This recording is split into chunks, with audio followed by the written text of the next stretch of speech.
Ölkədə və dünyada baş verən ən son hadisələrdən xəbərdar olmaq üçün videonu bəyənib, kanala abunə olub, bizə dəstək ola bilərsiniz. İndi isə keçək xəbərə. Yeni aparılmış tədqiqat göstərir ki, səhər erkən saatlarda yemək yalnız sağlam həyat tərzi üçün faydalı deyil, həm də ömrü uzada bilər. Mütəxəssislər bildirir ki, günün ilk saatlarında yemək yeyən şəxslər gec saatlarda yemək yeyənlərlə müqayisədə daha uzun yaşama ehtimalına malikdir.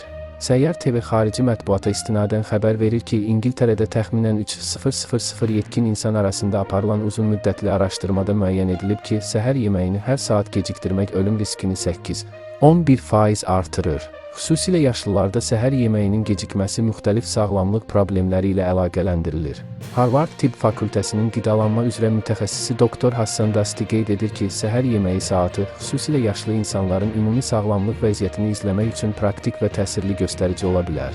Gec səhər yeməyi yeyənlərdə iştah itkisi, halsızlıq və müxtəlif sağlamlıq problemlərinin yaranma riski daha yüksək olur. Lakin ekspertlər bildirir ki, bu nəticələr birbaşa səbəb-nəticə əlaqəsi yaratmır, daha çox gizli sağlamlıq problemlərinin göstəricisi ola bilər. Gastroenterologiya üzrə mütəxəssis Prof.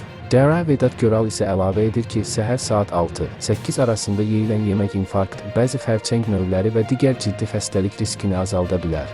Onun sözlərinə görə, səhər yeməyi yalnız bir yemək deyil, həm də bədən biologiyasının düzgün işləməsini təmin edən mexanizmdir. Bu da həm həyat keyfiyyətini artırır, həm də ömrü uzadır. Səhər erkən saatlarda yeyilən yemək bədən ritminə müsbət təsir göstərir, həm fiziki, həm də zehni sağlamlığı dəstəkləyir və gün ərzində daha enerjili olmağa kömək edir.